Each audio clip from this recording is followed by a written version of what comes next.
Hello, it's Jennifer from heysealemon. My art and crafts storage shelf is getting to the point where I can't find anything and it's cluttered.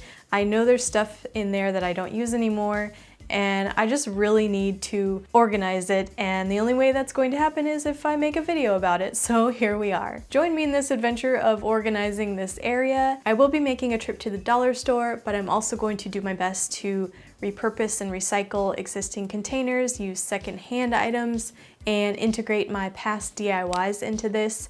And I'll show you what worked out for me, but obviously do whatever works best for your time, your budget, and your space. And maybe we'll get some inspiration and ideas from this video, so let's get into it. Most of my supplies are stored on the pegboard that you usually see behind me when I'm filming, talking to the camera, but this closet is where I store my filming equipment, my extra supplies, and stuff I don't need as frequently, and also archived projects. First thing to do when reorganizing is to take everything out of that space. And I tend to get overwhelmed when I see a lot of things out, so it really helps to section those things out into their own piles. For me, that's what needs to be recycled, what I want to donate, and what I want to keep to sort later. Side note, I'm sorry if you see some dog hair on the floor. Kona is in the process of organizing her winter coat right now. Anytime I'm organizing art and craft supplies, I usually have a rule in my head where I say, has this been used in about 2 years? And if it hasn't, I feel way better about donating it to organizations that need those supplies. It feels way better knowing that those are being loved and used and appreciated versus just sitting in my closet and collecting clutter. I do hang on to some of my old DIYs though, so I can reference them in future projects.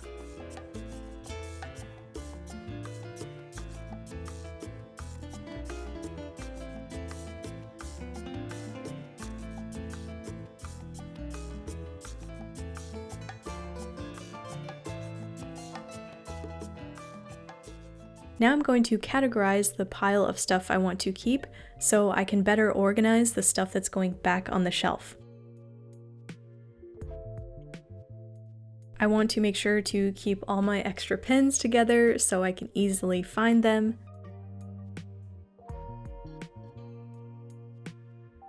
Metal stamping supplies. All sewing and fabric stuff goes together. All paper stuff goes together, including stickers. And since refreshing my Etsy shop and mailing stuff to my patrons every month, I need a shelf designated to shipping supplies. And while I'm at it, I might as well tidy up this utility cart, which I keep outside of my closet. And now it's time to contain all of that stuff I want to put back in my closet. And of course, the dollar store has some affordable storage solutions. I looked into the food section, which has some containers that are perfect size for my pens. This was called a rectangle cup lock storage, and I like that it came with a lid so I can easily stack multiple. And I labeled them to make it even more organized.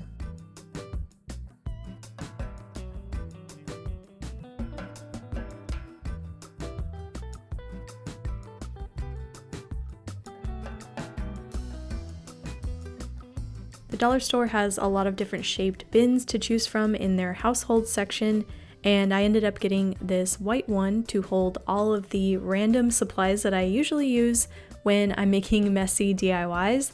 I like to just stick with the same containers so that way they can just get dirty and stay dirty and I don't have to dirty new ones. And I found these thicker plastic containers in the automotive section, which I think will work well for heavier items such as my metal stamps.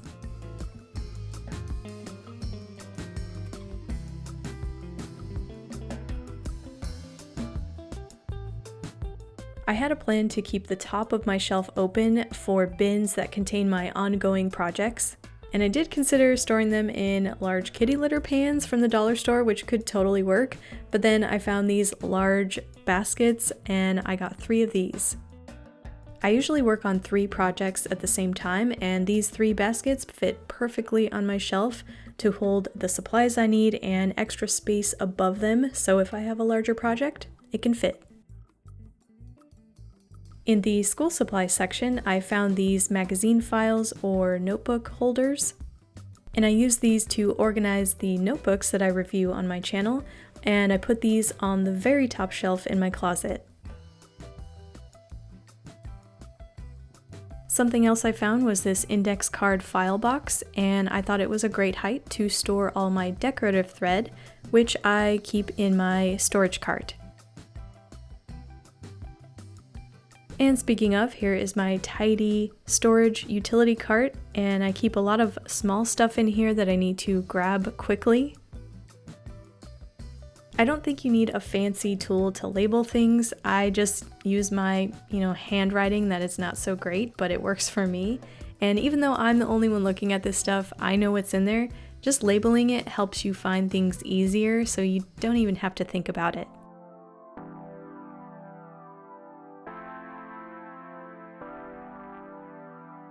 Something else that helps is removing all of your items from their original packaging, because that will take up more space.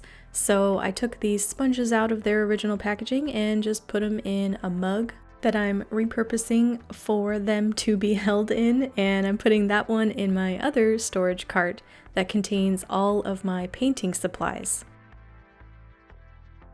For the shelf with all my shipping supplies, I kept the wire rack shelf that hangs on to other shelves. I'm not sure if that's what it's called, but I'll put the link down below. I keep all my tape on it. And I use this bottom of a gift box to hold all my stamps and envelopes. Behind that, another recycled gift box that holds my mailers. And to the left, I kept my DIY scrapbook paper holder, which I made in a video. You can check it out right here. It also includes more craft supply organization ideas, so go check it out. Below that shelf is anything dealing with fabric storage, and I kept this box bin that I've been using and I just labeled it.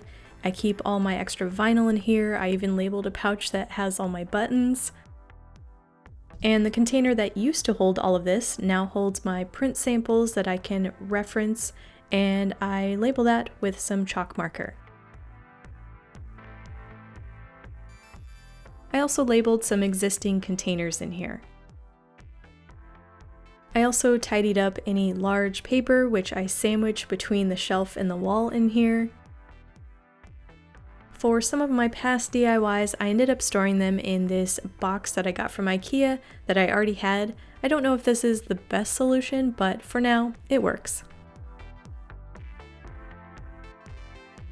Another thing I use in my closet is this hanger. I think it's really handy if you have to use a coat closet for any storage. It holds bags in a vertical fashion so they don't take up too much space, but it can also hold any fabric I want to drape over it. In case you want to see more of my fancy label work, here are some magazine files that I have on the very top shelf of my closet. Again, not the prettiest, but it works for me and I know what's up in there. I got the majority of these containers from IKEA and I've had them for a long time, and then the plastic containers are from thrift stores, along with the recent ones I got from the dollar store.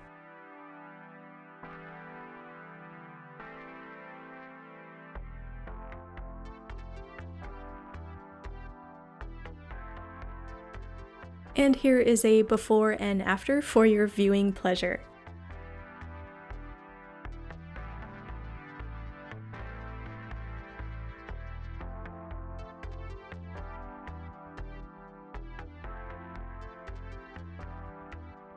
Thanks for watching and joining me on this adventure of reorganizing the shelf in my closet. And this system of containers per project is really working out well for me because I can just toss everything in. I'm really liking it so far. Let me know if you have any organizing tips in the comments below, specifically for arts and crafts stuff. Love to read it in the comments, and hit that like button if you enjoyed this video. And if you haven't already, hit that subscribe button and hit the bell so you can be the first to get notified every time I post a new video. And I will put more organization type videos in this playlist right here. I have a bunch in there. Go check it out. All of these links will be down below, and I will see you guys in the next video. Bye!